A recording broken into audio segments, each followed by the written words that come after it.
been putting off making this film, and I don't really know why. I guess because it's whether I do a PR job or just come out with the honest truth. One of you asked me a very interesting question, and I'm so sorry I forgot your name. I think it's a woman. That stuck with me because so few women watch this channel. But it's a brilliant question, and it was something along the lines of, thanks very much for the channel, appreciate all the advice, all of the words of caution, all of the pitfalls, this kind of stuff. But you never talk about the positives about being a composer. Do you actually like it? And if I had made this 2 months ago, I think when you asked the question, I would have said, well, of course I like composing. But that's not entirely true. So in one of my roundabout monologues, I'll get to the positive, go back to the beginning, but also I'd really like to talk about my mum and the influence she's had on my life and career, and why I really do think that she was fundamentally part of its success. I started this channel about a year after moving up to Edinburgh, and I moved up to Edinburgh because I started to hate composing. I basically walked off a job. I wasn't being horrifically treated. It was just the straw that broke the camel's back. I identified within the production someone who would basically be line managing me, who was a raging narcissist. Nice guy, but a raging narcissist. And I just had enough. I just couldn't deal with it. That franchise has become a hugely successful series. It was a police procedural. And I basically wanted to announce to my profession that I was retiring. Now, this is not uncommon. You'd be surprised at how many composers fall out of love with what they do, or indeed get to what they'd always hoped for, maybe since they were a kid, and decide they don't actually like it. Indeed, I remember the first time I was working on an SAS documentary. I was quite successful as a fac-ent composer of factual entertainment. And I remember having this sensation going, what's going on here? What's this feeling inside me? And I suddenly went, I'm bored. I'm bored doing the thing I've always dreamt of doing, writing music to picture. I'm bored. And that sense of like my world falling to pieces, of, oh my God, I don't like the job I've been planning to do since I was 5 years old. And I think this happens to so many composers for a variety of reasons. That was just me getting bored of churning out hour after hour of beds and docu-drones that didn't end up getting used. But for some people, it's the work-life balance. There's any number of reasons to be resentful towards a job as competitive and demanding as this. But things changed. I got into drama, working on film, and I don't think I was ever really struck with boredom from that moment on. For me, my curse was that of narcissism. My wife, when I said I wanted to announce to my profession, my agent at the time, that I'm giving up, said, maybe don't burn your bridges and just work when you want to work with people you like to work with.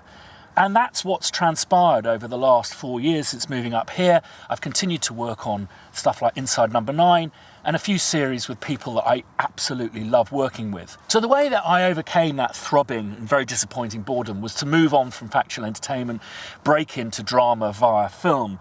And I always really enjoyed that. But also, I was afflicted with this need to take every job that was offered to me. So as a consequence, and much to the chagrin of my agent, I've discussed this on this vlog, linked above, I would just layer up job after job after job after job, sometimes doing up to 15 jobs simultaneously. I needed assistants to help me, so I suddenly had all of these rooms and overheads, and I was spiraling into a feedback loop of hellish stress that was probably going to kill me. I remember Stanley, who was my assistant at the time, saying, Christian, this is no longer early morning, this is the night time. And I basically got to work at 11 o'clock at night. And I think that took me to the edge, and the scourge of narcissism was the straw that broke the camel's back. How did I get to that point of being successful? Well, I've always said that I was from a privileged background, but not from the silver spoon point of view. I was one of 4 sons of acting parents. And I think that there's a misunderstanding about actors in this country based on what American actors get paid. My mum was on telly, was very famous, so people presumed that we were incredibly rich. The reason why English actors, British actors, work in Hollywood is because they're bloody cheap, not paid well at all. Went to a rough comprehensive school, but what I was privileged to have was the undying love and support of a mother who was willing to allow us to pursue our whims. For me, namely learning to play the piano and really getting into computers. So I think that's the first fundamental aspect of what she was all about. For her, it was never about technical ability. It was never about showing off. It was always about feeling. And she'd just go, provided you do it with feeling, it doesn't matter if you make mistakes. That became a thread throughout my life, this idea of how does it make you feel? And what I'm responding to now is understanding that that actually does separate me from a lot of people who have a very technical approach to what we do. For me, it's not about judging my music by the chops or the number of notes or the modulations or the changes in time signature, and more simply, how does it make you feel? The second thing that my mum really encouraged us to do was to do things well, to really work at it until it was as best as you can get it. And I now understand that that's one of the fundamental pillars of success, is to be conscientious. The other thing that she was absolutely adamant about was not giving up.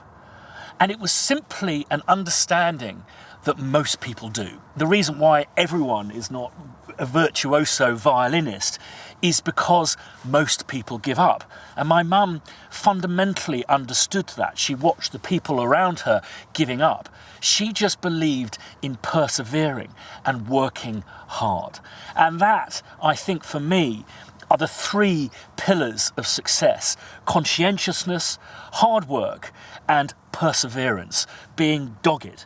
I mean, a lot of people, when I've talked about the secret of being a successful composer, have said, you don't understand that most CEOs accept that luck is basically the fundamental behind being successful.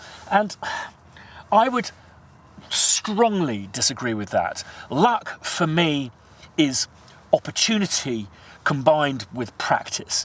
You could ask many lottery winners that whether they felt lucky 2 or 3 years after they'd won the lottery, and I bet you 99% of them would say probably not, having had burned through their entire winnings and gone bankrupt. For me, that is good fortune, and what you do with that good fortune creates luck. And as they say, luck is a combination of good fortune or opportunity and practice, knowing what to do with that fortune when it comes your way. But also for me, turning opportunities that maybe don't present themselves as lucky strokes of fate, turning those into as good an opportunity as they can possibly be. The other thing that my mum always struck me was she was really into us being original. And she often used to talk about when she started out as a dancer, she worked in a chorus line. And she said, I wasn't the best dancer in the chorus line. I wasn't the best looking. I didn't have the best figure. My mum always had very low self-esteem. But what she did was original. And what she used to do is when she put her shoes on, she'd leave one of them loose. And what she'd do is pretty much every night, she'd kick the shoe into the audience as if it was done by mistake and go, ooh. And that would really get the crowd, the audience, on her side. And it was those methods that got her noticed by the likes of Cliff Richard, and which launched her into the incredible 7-decade-long successful career that she had in show business. And I think that essence of being different was something that she kind of conditioned certainly into me. And it was the thing that used to get me beaten up a lot at school. I refused to conform. I felt that if I lost myself, I'd just be completely out to sea. And I think that has really led on into the way that I have approached composing, approached sampling, and approached running a business. I'm not congratulating myself for this, I'm thanking my mum. And I've been able to really reflect on the influence of her on the success that I've had. And I guess if I really, really regret one thing, is I never, ever thanked her for that. I always thanked her for her love. I always thanked her for buying me the keyboard and buying me the BBC Model B. But I never thanked her for those basically fundamental pillars of success. What has happened over the last 4 years since starting this vlog is this has been a form of therapy. I've kind of taken a hiatus from being certainly within the marketplace as a composer, and have really worked out what it is I do love about composition. And that is what was instilled in me by my father, a love of good music, a love of music, and the high of creating it, combined with not obsessing over the complexity and rather focusing on the human reaction to what it is that you make, that my mum instilled within me. And thinking about my mum and the way she lived her life, she was a dancer who became an actress, who became a presenter, who became a seriously successful theatre actress, which got her back into stuff like Sherlock, like became a really amazing actress, but also wrote 2 books on embroidery, would frequently have art exhibitions because she taught herself how to be really quite a sublime watercolour artist. And the thing to learn from that is to always keep learning.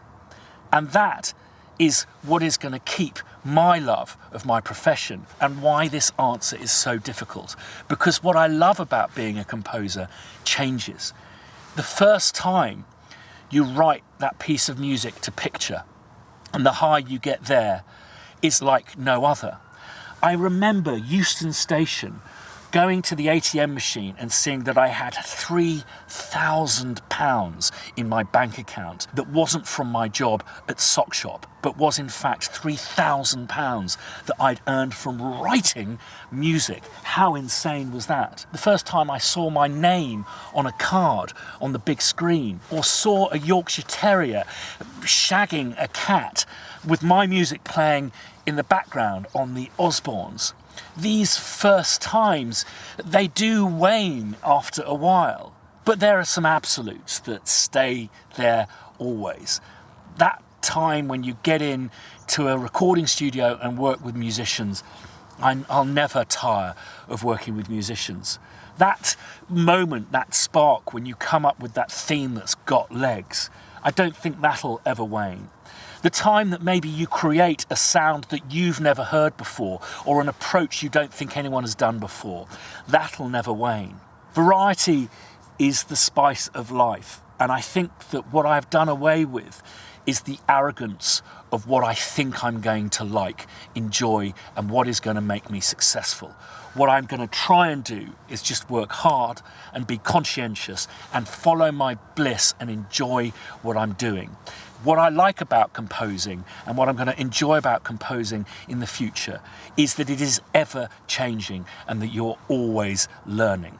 Thanks so much for listening to my waffle, and I really appreciate difficult questions like this, and sorry for taking so long to answer it. For you, what do you like about composing, and do you feel the things that have made you successful are conscientiousness, hard work, and just sticking at it and being different, or has it been something else? Has it been by really studying hard and becoming an authority in your particular field that you have excelled at? I'd really love to hear your answers. One of those for my mum, please. Thanks ever so much, and thank you, Mum. I just fucking never thanked you for it, which is a terrible shame. But anyway.